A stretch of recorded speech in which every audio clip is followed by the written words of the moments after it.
Hinton, now on the AI sidelines, says government regulation is needed, but doesn't expect it soon. I'm curious if just in your normal day-to-day life you despair.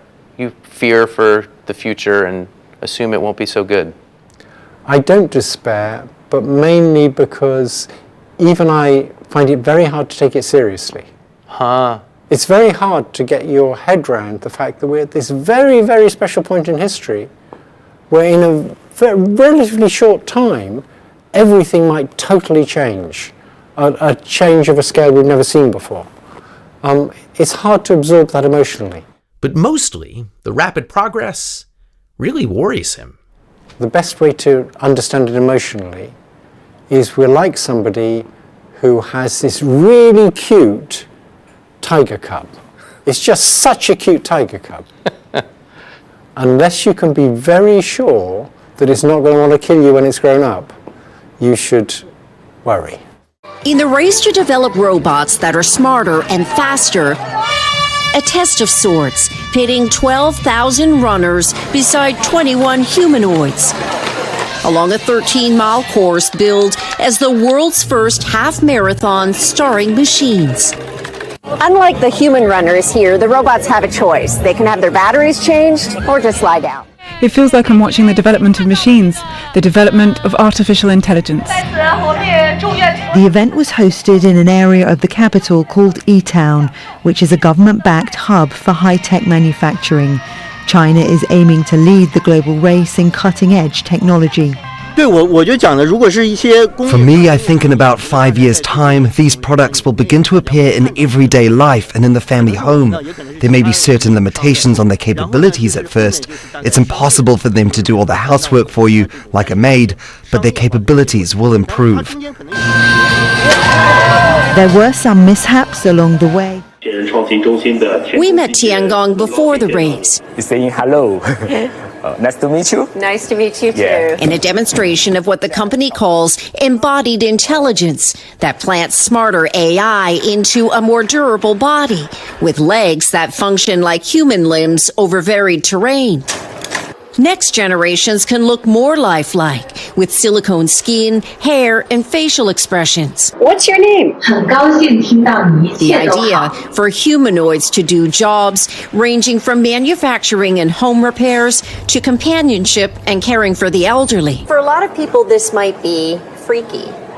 How do you get humans to accept robots as a fact of life?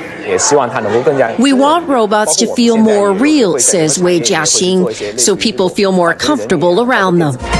There's been a huge push behind humanoid robots in China. Videos of them dancing, performing, or doing kung fu have gone viral on social media here.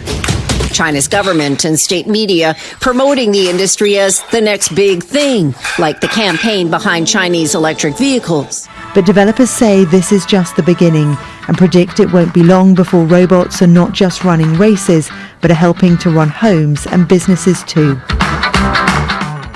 Without saying. One and done. New this morning, farewell to Atlas. Boston Dynamics is retiring the humanoid robot after a decade. Do you remember seeing this? HD Atlas was created in 2013 as part of a Department of Defense contest.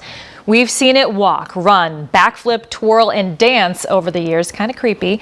Boston Dynamics says it's time for the hydraulic robot to kick back and relax. So they didn't give an exact reason why they're retiring Atlas, but I don't know, maybe they're coming up with something new and they need to kind of make room. When he started asking to find Sarah Connor.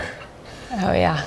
Okay. There's trouble. Yeah. Terminator. Okay. Sarah Connor. Not good. Not good.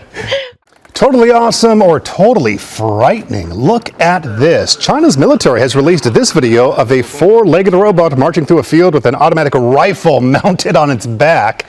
The Chinese state broadcaster calls it the newest member of China's urban combat operations. The robot dogs are programmed to conduct reconnaissance, identify the enemy, and strike the target. If that thing comes around the corner and if you're on the other side, you're done. Yeah, over.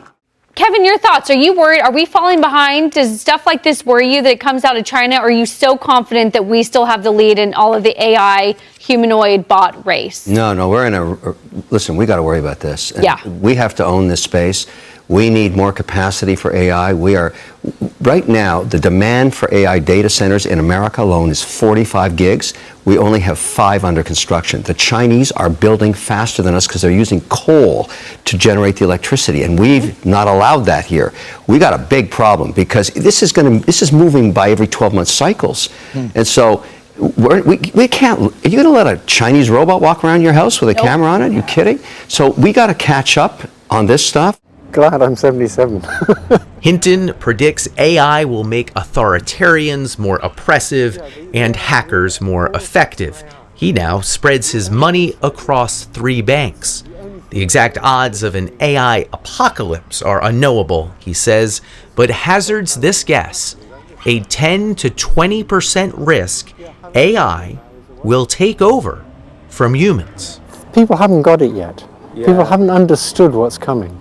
I don't think there's a way of stopping it to take control if it wants to. The issue is, can we design it in such a way that it never wants to take control, that it's always benevolent? Those concerns have long been shared by other AI leaders. Google CEO Sundar Pichai. It can be very harmful if deployed wrongly. XAI's Elon Musk, who continues to call for regulation. It has the potential of civilizational destruction. Sam Altman, seen here before he became OpenAI's CEO. I think AI will probably, most likely, sort of lead to the end of the world. But now, as these companies race each other and compete with China, Hinton worries they're foolishly, selfishly, putting all of humanity at risk. If you look at what the big companies are doing right now, they're lobbying to get less AI regulation. There's hardly any regulation as it is, but they want less. Because they want short-term profits. Ilya Sutskever, Hinton's most famous protege, went on to be chief scientist at OpenAI. To just set up a large neural network, which is a large digital brain. In 2023, he was part of the group that pushed out CEO Sam Altman, reportedly because they didn't trust that Altman was prioritizing safety. I was quite proud of him for firing Sam Altman, even though it was very naive. Naive, Hinton says, because OpenAI employees were about to get millions of dollars that would be jeopardized by Altman's departure. Altman returned, Sutskever left. Hinton criticizes his former colleagues at Google more reluctantly, but says they're falling short too. Were you disappointed when Google went back on its promise not to support military uses of AI? Very disappointed. But it's part of a pattern, Hinton says, adding Meta and XAI to the list of companies racing faster than they should. You believe then that we would get here? Yes, but not this soon. Because that was 40 years. I didn't think we'd get here in only 40 years. Yeah. But 10 years ago, I didn't believe we'd get here. Yeah, it happened fast. Yeah.